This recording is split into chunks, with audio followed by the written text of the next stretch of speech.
Sounds like a squeaky wheel. You know what it is? It sounds like those squeaky wheels when you go to the the shopping cart. It's always the one that like you push back. Yeah, it's always the one that you get to. So what is that for, Chuck? Explain to our audience why you It have a kind paint of roller on your face. it's like a roller that I keep in the freezer, and then when I wake up, like I just did right now at 3 o'clock, it helps with Pacific the Standard puffiness. Time. Yeah, it helps with the puffiness. Do they have any of those that come in masculine colors?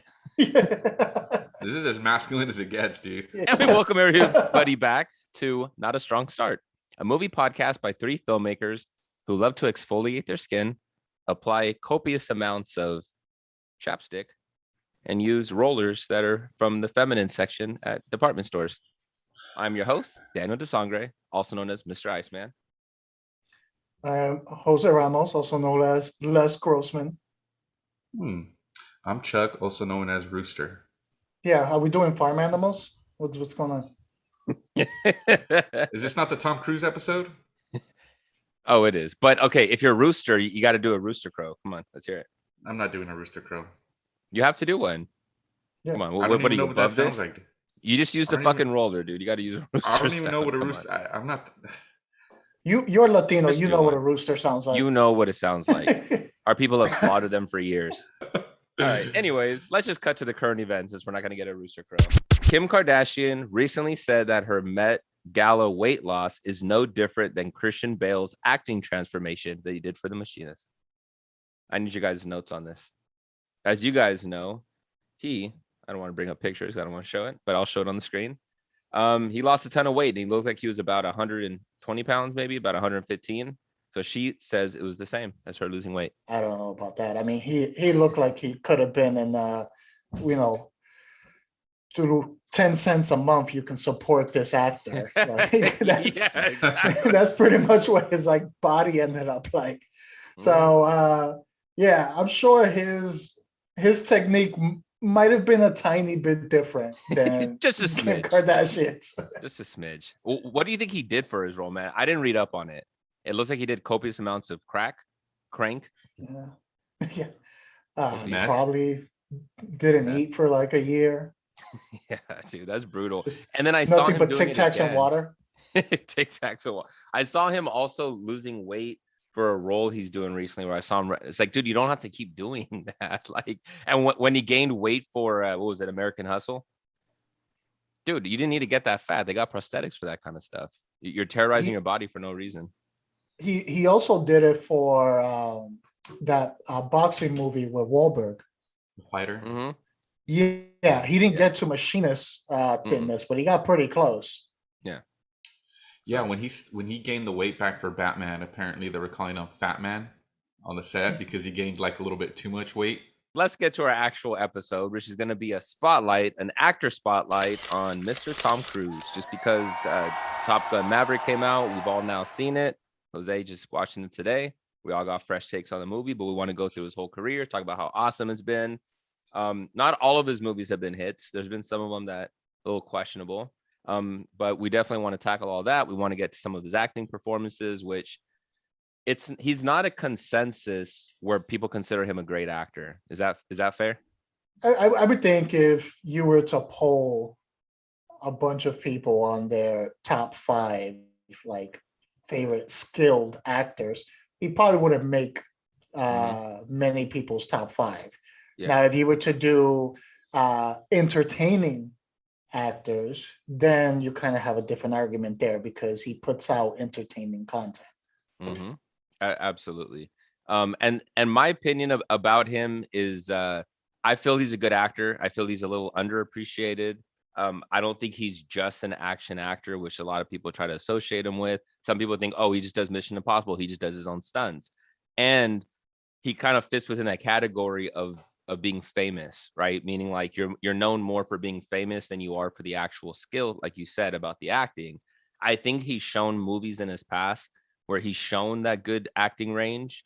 So that's why I think it goes a little underappreciated, because even though he'll do movies like Top Gun, which, we'll get into our score and everything, he still does a very good job there, but people can gloss it over as just a popcorn action flick, which is a little unfair because it's hard to carry that. right? We've seen a lot of actors that try that. A lot of them. Hollywood seems to find actors that they want to sort of manifest and create their careers, and a lot of times that performance doesn't, it doesn't carry over. Like the dude, what's his name? Sam, is it Worthington, the one on Avatar? Mm. Right? Is Yeah. that his name? They really forced him. He did Avatar, but like his acting wasn't really great, and his career didn't really extend beyond that. So we do know he started his career in the early 80s. So, this is what, 40 years worth Yeah. of movies that this guy's put out. Hmm. Like, until I really sat down and thought about it, Yeah. like 40 years. His Yeah. career is older than me. Yeah. Yeah. Like, I wasn't Exactly. even born when he started his career, and Yeah. he's still out there, doing action movies and running probably a lot faster than I can at this point in time. Yeah. Um, Oh yeah, yeah, definitely. yeah, Yeah. yeah. So I think that's something important to keep in mind when we're discussing is just the longevity of hits. While all his movies, as we'll discuss, probably they weren't all hits, Yeah. the longevity is there, where he doesn't go too long without having a movie that does well, or at Yeah. least is critically accepted. Hmm. He was sort of like the competitor to Will Smith, right? Like when Will Smith was having his runs of the summer blockbuster, he was also having a lot of run during that era too. So I don't know if their movies were necessarily competing because they never really came out around the exact same time. But he was also that other summer blockbuster action star that was coming out with stuff. What's interesting is that he's still been able to do that, as we still see with Mission Impossible movies. We'll get more into his catalog later, but like even just the newest Top Gun shows that, because it's with it coming out, it was the biggest Memorial Day weekend, right, ever for a movie. On Especially now as we've Mhm. gone past the pandemic, when theater movies just aren't performing as well as they used to in theaters. People are deciding to stay home now. They know movies are starting to hit streaming services between 4 to 6 weeks, a lot sooner than it used to be, whereas maybe it used to be 6 months. Even back then, it used to take 9 months to even a year. Now we're getting them within 4 weeks, 6 weeks, 8 weeks. People are just like, I'll just wait. And now we have illegal streaming services where people are able to watch some of that stuff. But the fact that that movie still did so well, and it's critically praised, audience like it too, it's I'm very excited for him. I want to see what else Tom Cruise is going to tackle. So having said And that, no, yeah. go ahead, Jose. Well, I was going to say, you make a good point, because it was that mid 90s and up where Will Smith, you had Will Season, Hmm. the summer blockbusters. And I believe it was like 96 where that's really when Tom Cruise started his like action career. That was, I think, Yeah. the first Mission Impossible. Because Hmm. before that, he was doing more serious, more thrillers, more dramas, things like that. And even Top Gun wasn't a high action movie compared to what he does now, at least, Hmm. on the physical sense.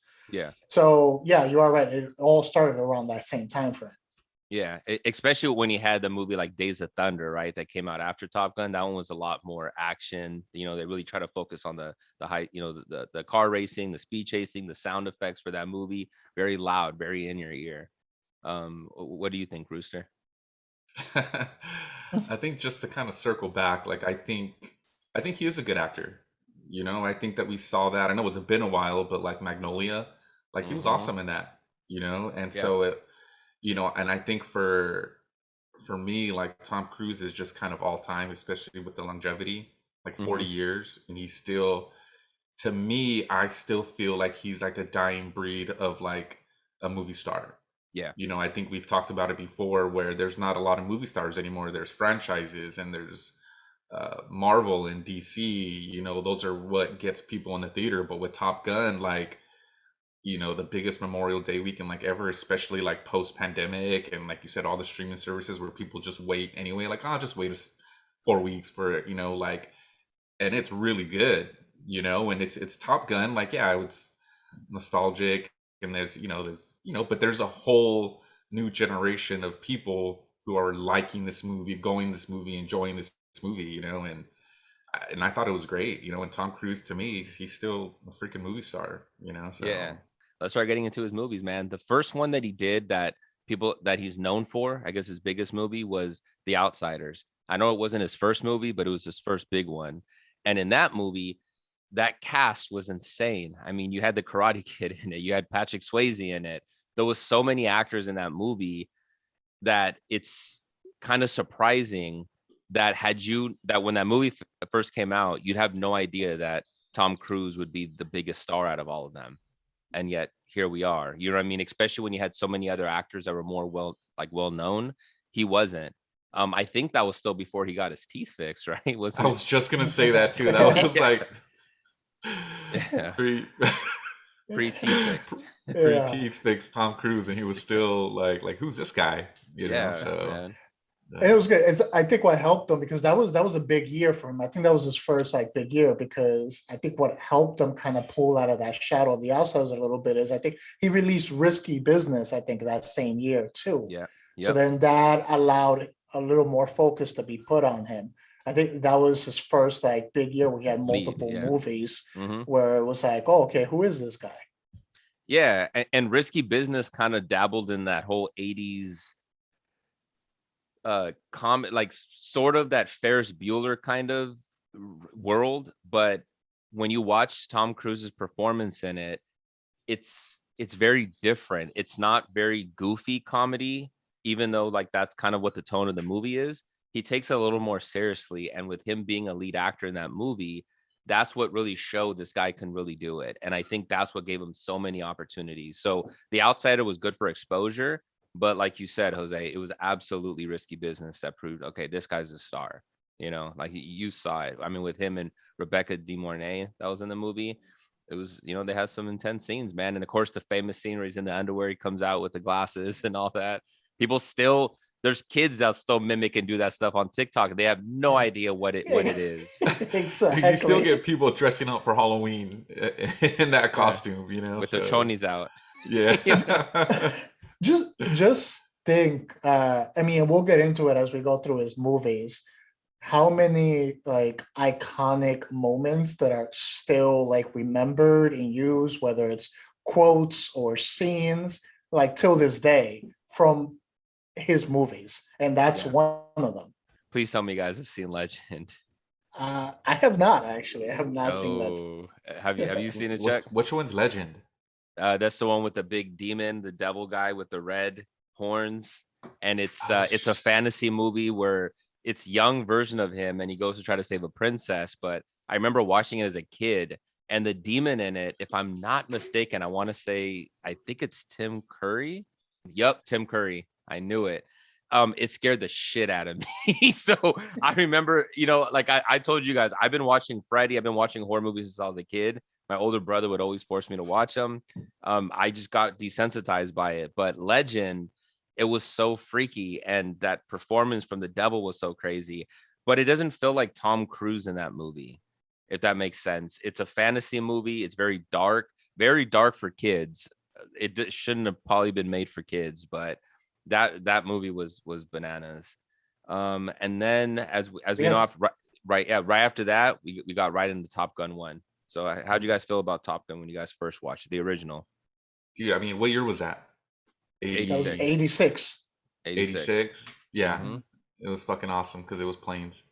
So it was fighter jets. So let me ask you this: how did you feel about Top Gun then versus watching Top Gun now? Like, has it lost a little bit? Is it the same? Has it improved? How do you guys feel? It's lost a little bit, and I didn't realize how homoerotic it was when I was a kid. I was just like, oh, look at all these men in little shorts, like playing volleyball, right?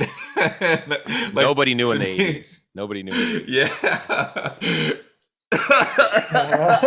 Yeah. As Chuck dies.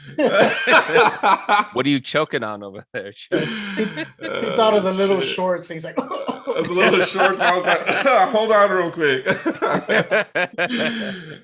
It's lost a little bit, you know, but I still love it. You know, I mean, I see it every like 7 or 8 years, you know, I still love it. It's Tom Cruise and it's still fighter jets. And so that's why I was pretty excited to see the new one. And yeah, man, I think it's better. I mean, Yeah, so but we'll hold the opinion of Top Gun 2 towards the end. I just want to know, yeah, how the first one held up. How'd you feel, Jose? Yeah, no, I kind of agree a little with Chuck. I mean, I still love it. It still has, I mean, the music is still iconic. I still have those scenes that you remember, even if you don't watch it for 10 years, you remember still those Mm-hmm. scenes. Um, the volleyball you scene. know, uh, well, I was referring more to like the bar scene. This one's the bar in the piano. Yeah, like the sing along. I still remember in college breaking out into that song. And everyone thinking Top Gun. That was their reference for that. Mm-hmm. But as you know, watching it as an adult, the cheese comes out a little bit more. Yeah. So it's still entertaining, but the cheesiness does come out a lot more. When watching it with younger, it wasn't as prominent. I totally agree with that. And I understand. I'm very much aware that it came out in the 80s, right? So there's a lot of cheese factor that was super big in the 80s. But you can have a movie like The Breakfast Club that still has cheesiness, but still holds up very well because you can see it through that microcosm. When I see Top Gun, it's still awesome, but I feel like it definitely lost a little value as it's moved on. I feel like a lot of reason why we say it's awesome is a little bit because of the nostalgia. It still has, I mean, it's still great. Don't get me wrong. It still has a lot of great moments, great characters, but some of it is kind of flat. Some of it's a little very unbelievable. You can still be cheesy and still hit those, still kind of hit those beats. I feel like with the original Top Gun, it lost a little bit of its flair just because it's not necessarily a great movie. I feel like people that argue, no, it's a great movie. It's a great movie. It's like, dude, it's nostalgic. You're saying it's a great movie because you loved it as a kid, but it's like even take Star Wars Episode 6, right? I love Star Wars Episode 6. As a kid, I thought it was amazing. As I've gotten older, I realized, man, there are problems. There are problems to that movie. Like, I can admit it. So that's how I feel with Top Gun. Like, I can still love the movie, but it still has obvious flaws. So yeah, absolutely. And then after that, he did so Cocktail is another big one that he did. I haven't Which seen Cocktail in a while. Have you guys seen it? which is funny because that came out, what was it, 87, 88, 88, Mm-hmm. I think. That one came out 88. Yep. Yeah. So like Cocktail came out 88, and I think he was actually nominated for a Razzie for that role. Nice. And then no, that same year, then he was nominated for like best supporting actor. I forget what company it was. I don't think it was the Academy Awards, but he was Okay. nominated for supporting actor for Rain Man, all Yep. within the same year. So Yep. he joined that list of actors who get Razzie and Yep. Best Actor nominations in the I think same year for different movies. Sandra Bullock was one of those, right? She was one of Yeah. them that had that. I think even Holly Berry, right? Didn't Holly Berry do that? Oh Did yeah, because Catwoman come out? Catwoman, Yeah, I think. right. And then I think Monsters Ball. Monsters Monsters Ball. Ball. I think that's if those came out the same year. It She was might have either been one same of them. year or it was back to back. That Like was a Yeah, great movie, by the way. Monsters Ball. Monsters Ball. Yeah. Yeah, it was good. Yeah, but Rain Man, dude, Rain Man's an awesome movie. I love that. Dustin Hoffman is phenomenal in that movie. I'm a huge Dustin Hoffman fan. He's great, but this is Tom Cruise. We'll talk about Tom Cruise, but Tom Cruise did a really good job. I thought he was casted very well in that role. He does a very good job as like a pretentious kind of asshole, like a douchey rich boy, which is why Risky Business works so well for him. He very much looks like that. He looks like he grew up on the upper rich side of New York, the boroughs or whatever. So I think his next like real big one, I think, was Born on 4th of July. I think that was like that next year. yeah, did you watch that one? I didn't A watch it. long time ago when I was a kid. Yeah. But that's one of the movies where you see more of his acting range come out, his stronger acting. That's one of the Did he movies. get nominated for that? I think he got nominated for the Academy, and I think he won in some like lower Like aspects. Golden Globe or something? Or Or Well, SAG I Awards, had, maybe. I had read it. BAFTA, like he had BAFTA. won like a BAFTA award for that one. But that's one of them. It's interesting because some of his early roles. So you had like this one. You had Top Gun. There was another role that he had. I'm trying to see. I think Taps. So he had some roles was related to like the military. A Few Good Men. Uh, That was a big one. Yeah, and I think his dad actually like worked for the military. I think he did like defense consulting or something like that. Okay, nice. So it was like So he had something to pull from. yeah. So A Few Good Men is another movie that he did in 92. That one was awesome, man. Do you guys, if you guys saw that one, but yeah, that great scene with Jack Nicholson in it. That's one where I feel like he really, really showed his acting in that movie. I feel like he You kind of can't held his handle the own. truth. Yeah, man. That famous, like you still see it kind of, again, like what we talked about with Risky Business, man. People still use it, but he held his own against Jack Nicholson, and Jack Nicholson is a freaking, he's a god amongst actors, man. I think that guy's phenomenal. Okay, Interview with the Vampire. Yes. Interview with the Vampire. I freaking love Interview with the Vampire. I still watch it now every few years. I'll let you guys go ahead and talk about that one. Funny thing before we get into it.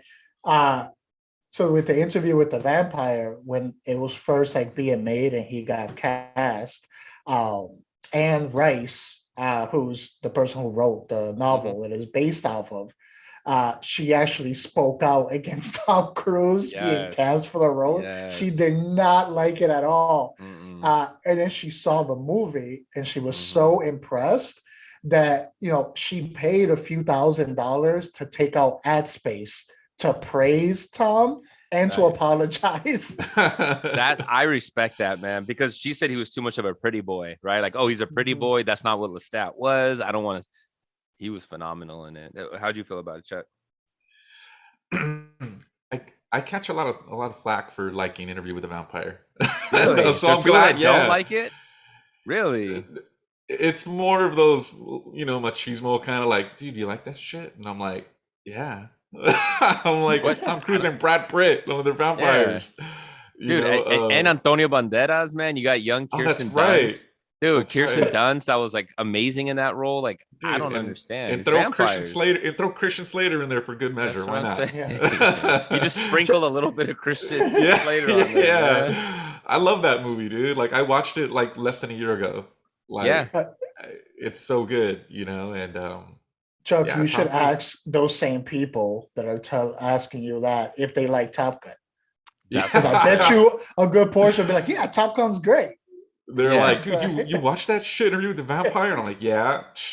You seen Top Gun with the volleyball scene? And I'm like, yeah. I love that movie. That's what I'm saying, man. Interview with the Vampire doesn't have a topless volleyball scene, okay? It's just they just casted good-looking guys. Like, they got Brad Pitt in it. Like, I get it, but dude, it's still badass. And even in that movie, again with that word badass, you gotta stop. It's so much badassery. So much bad. Everything's so badass. So badass, right? So bad. Like, we should have a meter of badass, of like non-badass to extreme badass, and we just show the badass level. That's our rating system now. How many badasses is this movie? No, it was it was a little homoerotic a little bit here and there, but it's fine, but you get those guys who are just like, nah, and I think they might like it too, but they just don't want to admit it. Like, I went to watch The Talented Mr. Ripley. Do you guys remember that movie?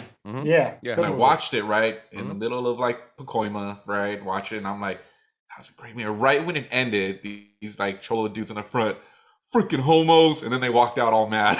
And I was like, what's going on, dude? The movie was good. See, they're overcompensating, man. When you're very in touch with your sexuality, you have nothing to worry about. Like, I don't care. Dude. I mean, sex is a spectrum. You can do whatever you want, pretty much. So then they got to their car and they're like, "You think they believed it? Oh, that was great." They're like, "Dude, hey Holmes, give me a kiss. Give me a kiss. Yeah, it was a good movie." Knuckle deep, code knuckle, full finger in. And I'm like, you sat through the whole fucking movie. It must have not been that fucking bad. And you say it at the end, like, but I also noticed you didn't say it out loud during the scene. Like, you didn't interrupt the fucking chemistry. Yeah, something right at the end. No, they're like fucking homos, and I was like, and I'm like, really? Okay, well, I liked it. I still liked it. You're like, I still give it an A-. I know, man. But yeah, Interview with the Vampire is awesome. And then we got Mission Impossible 1. So I know Mission Impossible is a lot like Fast and the Furious, right? Meaning like they started off with a certain type of movie and it evolved into something else. The first Mission Impossible was a lot more like the television show, and even had Emilio Estevez was in it. Yeah. It's in the first one, but I like the first one. I think the first one's still awesome, but it's evolved into something entirely different where he's became such a different special agent. The franchise, I mean, Jose, you would know more because I know you're a huge Mission Impossible fan, but Yeah. Well, just the Y- directors. y- I'm sorry to cut you off, Jose, but the directors. I haven't said anything. So the director, no, like the please first go one ahead. was Brian De Palma, right? So Mm-hmm. you had like those shots, where it's like kind of like an angle or whatever, Mm-hmm. and I loved The it. Like famous coming down, remember, from the thing and he couldn't touch the floor. yeah. That was Wait, him. was that the Yep. first one?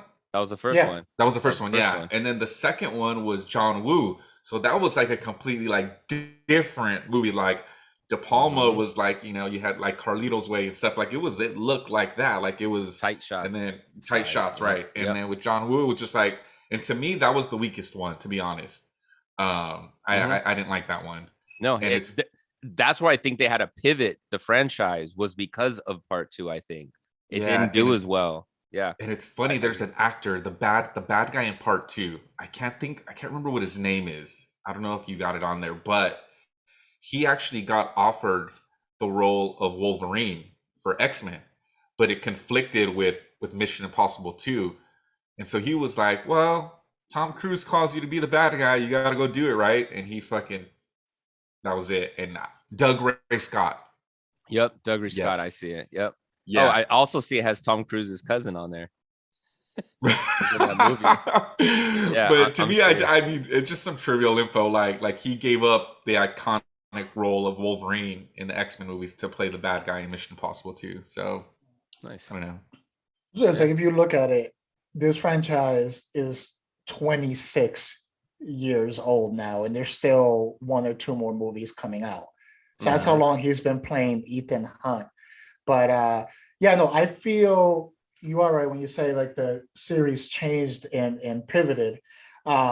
I feel the first one is a completely different genre than all the other ones. The first one, I don't feel it's an action movie. It's more of a thriller, a political thriller, Mhm. in a way. Then two is when you see the switch to action, and like Chuck says, I also think that's the only one out of the whole thing that I don't like.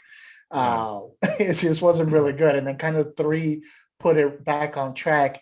And that I believe it was three had probably one of Philip my Seymour favorite Hoffman, villains. right? Yes, Seymour So good. Hoffman, Yeah. great villain. Mhm. And you know, that's where the similarities to Fast and the Furious franchise kind of stop, is the fact that the longevity is there and they had to Yeah. pivot.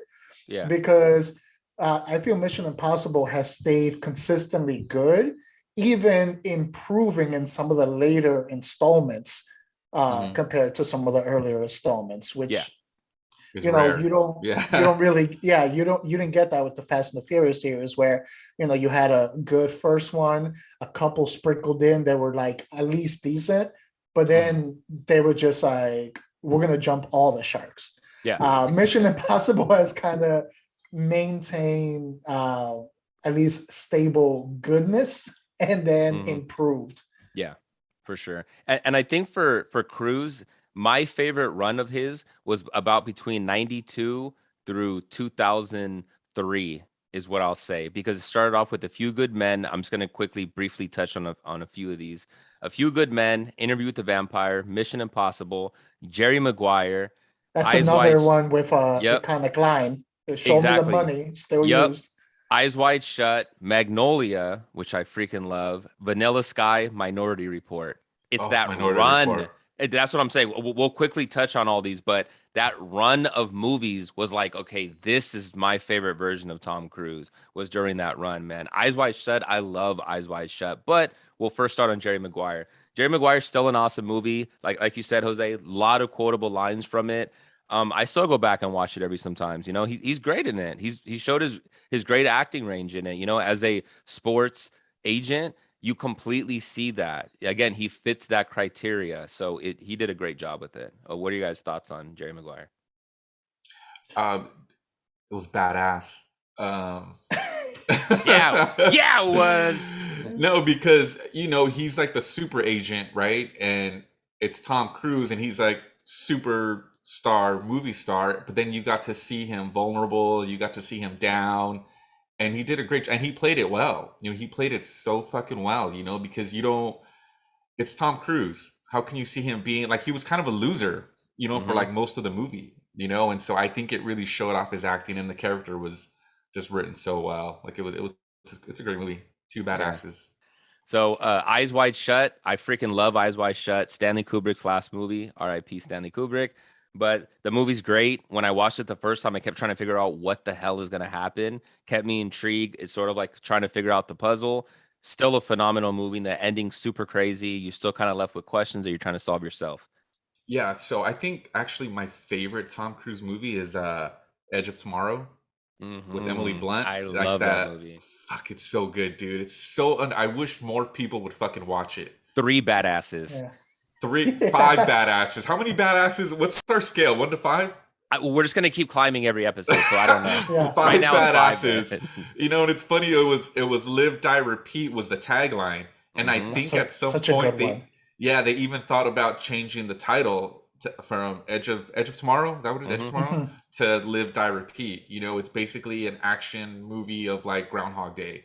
That's a better So title.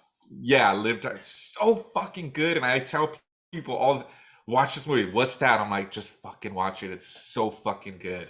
I think they're Five supposed to be badasses. making. I think they're supposed to be making a Yeah. sequel, aren't they? That's what I heard what- for the yeah, last couple but of I years. haven't heard Yeah. anything. Yeah, With Yeah. Emily Blunt, who for a long time was a bigger action star than her husband, but still is. yeah. But that movie, that's my favorite Tom Cruise movie. That or Minority Report. So Mm. Yeah, it's funny because they started after the movie had to come out. They started releasing posters for the movie that didn't even say Edge of Tomorrow. It just Yeah. said that tagline in there. yeah. And I think that's why some people thought they would change the title because they were just using that.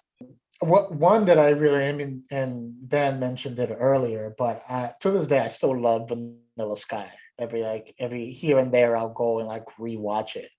I just thought the acting in there was so good. It was such a good like sci-fi story. I remember the first time I watched it, it kind of kept you guessing like what's going on? Is this in his head? Is he going crazy? Like what is real? What is not real?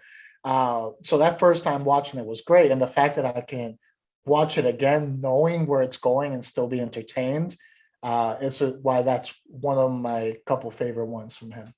Yeah, that's a gut punch movie for sure. Like I have a hard time watching it because it just makes me feel a certain way, very uncomfortable. I feel sad. It makes me fucking sad. It's a good movie, but it's a shitty movie. Like Yeah. I love it, but it's like, oh, I can't watch that movie, but it's so fucking good. So my other one is gonna be Magnolia. I love Magnolia. It reminds me a lot like the Donnie Darko, Boogie Nights kind of feel for it. I love those type of movies where it's like that dark comedy.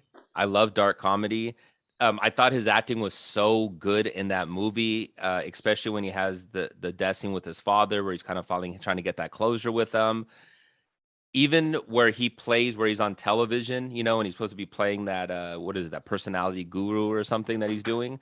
It very much felt like it was reflecting a time in his life where he had that whole controversy with the Oprah. Remember how he jumped on the couch and did all Oh that? yeah. That character felt very personal to him. I don't know if he felt that way or not, but the way he delivered that performance felt very, very personal. And I think Magnolia was phenomenal. John C. Riley is really good, but the whole idea, they even had the whole raining frog scene in it. That was really cool. Like almost like the apocalypse is coming.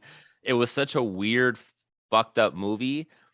It was just awesome. I really love Magnolia, and that's a movie that I recommend people to watch. My next one was mentioned by Chuck briefly, but it's Minority Report. The Two These Days is still one of my favorite like sci-fi and action movies, but it Mhm. was just so good. The concept was so good. Um, just the idea behind the story was intriguing, and Mhm. I mean he pulled off his regular Tom action moments. So, but that would probably be on my list too. Yeah, I know it's new, but I gotta say, Top Gun Maverick is probably my second or third favorite Tom Cruise movie. It was so fucking good. So good. Six badasses. The scale just got bigger. It was just so good, like Jose was saying earlier. Like I didn't know if he was gonna die. You know, I Mhm. really didn't. You know, spoiler Mhm. alert. You know, like, and I was like, oh shit. You know, and it's like, and it wasn't even the nostalgia. Like, forget all that. Like, it was just a good fucking movie. And Tom Cruise was awesome. Bro. Miles Teller was awesome. Chad Radwell was awesome. Saves the day at the end. Like, it was just a good fucking movie, high stake movie, very intense, you know, and it was funny. You know, like the part where he's like, "What are you thinking?" He's like, "You told me not to think." He's Yeah. all he And like then they're throws his just sitting there hands up. chilling. Yeah, Yeah. I fucking love that shit, Yeah. dude. I gotta watch it in the theater because I watched it on my Apple Watch. Anyways, that was a good movie. Yeah, it felt Yeah. very Ocean's 11, but in the sky, didn't it? Like in terms of what their mission was, they gave us a real mission. Yes, That's why you're I felt right. like it was better than the first one because the first one was great, had its great moments. This one was a great movie. Like it was really good, and the stakes were really high. The action was phenomenal, but the storyline was so good, and it felt like a suicide mission. Like, how are we going to do this? They couldn't even Yeah, get it done in practice. How are they going to do it in live yeah. time? The Oh, stakes were when he there. comes in and does it Yeah, and he like on his proved it. own. Yeah. Oh my 2.14 god, dude. seconds. Like, yeah, 2 minutes, 14 seconds, man. 2 minutes, 14 seconds. That was dope. Yeah. Like I was in the theater and I had the recliner on, just relaxed. And then when it got to the third act, I was pressing that button, just coming back up. I'm like, all right, I need to Yeah. focus on this one. Like, Yeah, this is getting man. tense. Almost as if you were the wingman in the back. I'm like, come on, Maverick. Don't let us down, Maverick. I got your six. This. Yeah, man. It was so good. Jose, did you just say you were like Stephen Hawking? Did you say that? What? No. Oh, Chuck just said that. I thought he said that. No, like he was like, like I don't know. I thought that's what he said. Oh yeah, there goes our ad. Yeah, man. Real quick, I do want to just give one special performance that he did in Tropic Thunder. You know what I mean? Where he played that yeah, agent so dude, good, Les yeah. Grossman. That showed his great acting. I mean, his great comedy, because he's never really done just straight comedy like that. And I thought in that one he played it so well, man. He did such a good job in Tropic Thunder. But yeah, it was a good indicator of like, hey, you know what? I know I'm fucking Tom Cruise, but I'm not taking myself too serious. You know, like, and he was fucking great in it. You know, so that was a good yeah, one. Good yeah, call. exactly. So as we did in the Bruce Willis one, we wanted to play who would you drink with? Right? Is it who would you most drink with, and who would you least want to drink with? I'm going first. I'm hanging with Maverick. Don't care. That's And a we're good gonna one. hang out in a bar and we're gonna fucking sing a song together on the piano. I'll say, actually, Les Grossman, just because I feel like he would be hilarious. I mean, he's probably going to be insulting everyone in there and yelling, but I feel as a spectator that would be very entertaining. Okay. Yeah, what was he like? Who's the key grip? You're the key grip? I want you to punch him in the face, right in the nose. Yeah. All right. Since you guys already grabbed two cool dudes, I'm gonna go with Jerry Maguire because I'm still gonna assume he's a top sports agent. I'm assuming he can get us courtside tickets to the Laker game. Let's go, baby. Let's go watch some good stuff. Tell me about how a lot of these athletes are. Let me introduce. Let's go to a sports party, man. Backstage. Hell yeah. I think I would Jerry Maguire. That's a good one. Before he walked out, I want him at his top when he had all those agents. Kind of surprised no one wants to hang out with Ethan Hunt, right? Go on a fucking mission or something. Yeah, but I mean, does it seem super cool to hang out? I don't want to die, dude. Like we're not trained. I don't want to die for shit. I'm gonna die. I don't want to be Emilio Estevez in that fucking movie. So that's what I'm saying, man. Emilio, and he was trained. We wouldn't even make it past the opening credits. Yeah. Plus, at this point, I feel like he's just always going rogue, and I don't want to go rogue. Yeah, and he runs a lot. I'm pretty out of fucking shape, dude. So we probably. Yeah, man. Okay, least likely then. Sorry, Dan. I don't want to hang out with that dickhead from Magnolia. So he looks like he's just gonna make me fuck. He's like a manic depressive, and I don't want to hang out with him, dude. Yeah. Okay. I got one. His character in Interview with a Vampire, bro. He's a fucking vampire. He's either gonna bite me or kiss me or both. And like, I don't know, me, dude. Yeah. Like either way, it doesn't sound like a good time. So I'll put a pin in that and say maybe, but I'm not gonna hang out with him. Mine will have to be his Vincent character from Collateral, because he was a freaking sociopath. You guys ever see Collateral? Too. Yeah, it's a yeah. great Oh movie. yeah. Yeah. Michael Mann. Yeah. I mean, Jamie Foxx hung up with him for a day, and that was probably the worst day of his life. So probably not a guy. Funny story with Calero. So I used to work at a movie theater when I was in high school. Nice. So they would sometimes give me those big, like giant banners for free, the ones they put in the theater. And so they had given me Collateral was one of the giant banners they gave me. And at that point, I was like, free banner, I'll hang it up. I don't care what movie it is.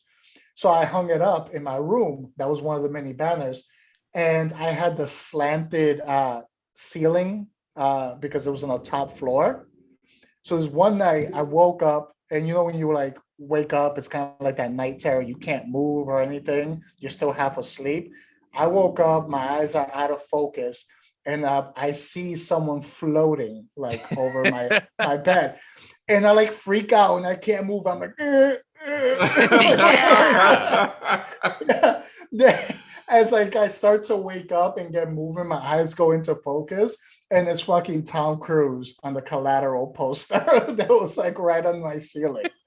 So then you immediately jizzed. Huh? Yeah, then there was a different in your mouth. That's the blowback.